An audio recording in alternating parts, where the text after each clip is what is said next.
Bienvenue sur Africa 24 dans cette nouvelle édition du Morning News. Voici les titres de l'actualité. L'épidémie de fièvre hémorragique Ebola a fait plus de 3000 morts selon le dernier bilan de l'Organisation mondiale de la santé. La mobilisation de la communauté internationale se poursuit et parallèlement, le président Alpha Condé se veut rassurant et prône la fin de l'isolement des pays touchés par l'épidémie.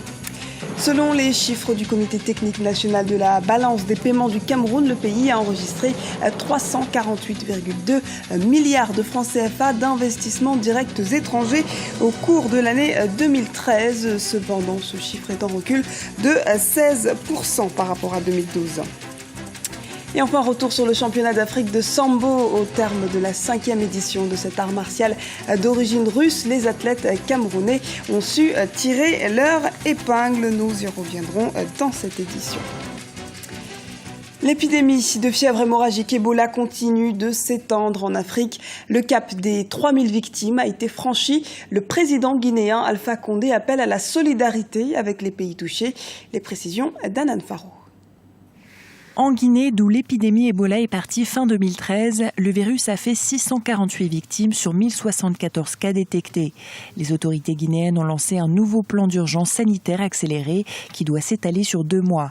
Objectif, réduire de façon drastique les risques de contamination. En marge de la 79e session ordinaire de l'Assemblée générale des Nations unies, une session de haut niveau s'est tenue sur le virus Ebola. À cette occasion, le président Alpha Condé s'est voulu rassurant. Il faut isoler Ebola et non les pays affectés. Il faut mieux communiquer pour lutter contre cette panique générale qui s'empare du monde, comme si on attrapait l'Ebola en l'air. Il faut donc mieux comprendre l'Ebola pour que les gens aient moins peur, pour que les frontières s'ouvrent, les aéroports et les ports.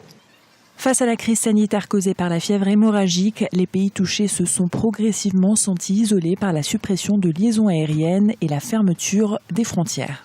Il est vrai aussi que les pays africains ont paniqué en fermant les frontières, mais je pense que la raison commence à revenir parce que le président de Côte d'Ivoire, qui est mon frère et mon conseiller économique, a décidé d'ouvrir les vols. Et le président Sassou a dit la même chose, il n'a pas fait, le président Obiang. Donc je les ai remerciés. Donc nous pensons qu'il faut que la communication change pour que les investisseurs puissent venir en Guinée. L'épidémie d'Ebola pourrait avoir d'énormes répercussions sur les progrès économiques réalisés ces dernières années par les pays touchés.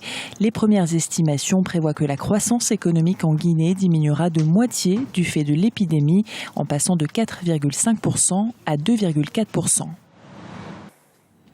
Nous venons de le voir, la mobilisation contre le virus Ebola s'intensifie. Les institutions politiques et les États combattent la maladie, mais pas seulement. Chansons entraînantes et caricatures émergent de jour en jour face à l'épidémie. Des chanteurs et des dessinateurs africains participent de façon originale aux efforts de sensibilisation, maillon essentiel de la lutte contre le virus. C'est le cas du collectif Y'en a marre qui a enregistré un single Stop Ebola.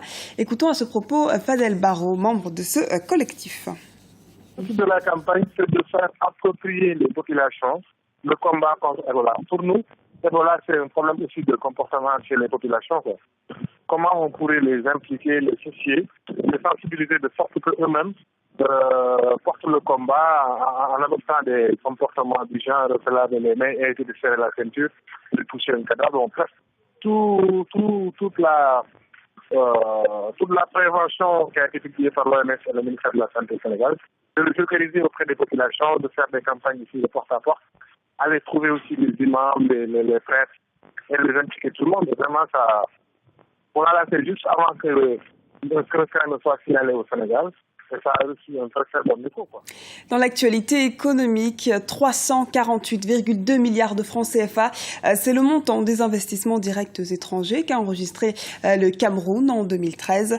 Un montant en recul de 16% par rapport à l'année précédente. Quelles sont donc les raisons de ce recul? Élément de réponse avec Aminata Diak.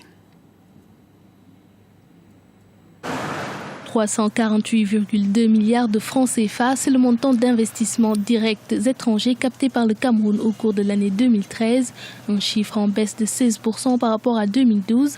Cette contre-performance s'explique notamment par plusieurs facteurs d'ordre politique et économique.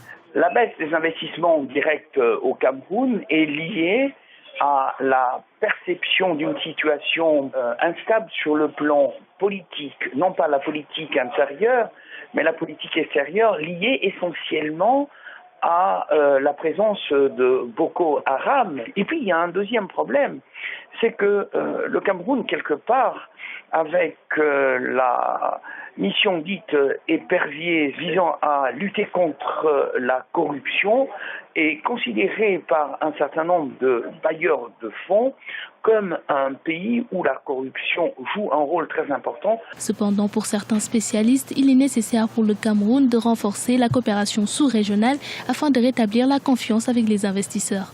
Le président Biya le déclare, veut que ce soit ainsi et met en place une coopération régionale avec des pays comme le Nigeria ou le Tchad. Il faut donc espérer que ces facteurs apporteront des réponses assez claires pour que les investissements repartent au Cameroun dans la mesure où c'est un pays qui a des compétences humaines, qui a effectivement un sous-sol, des ressources et qui a en effet ici une économie relativement dynamique.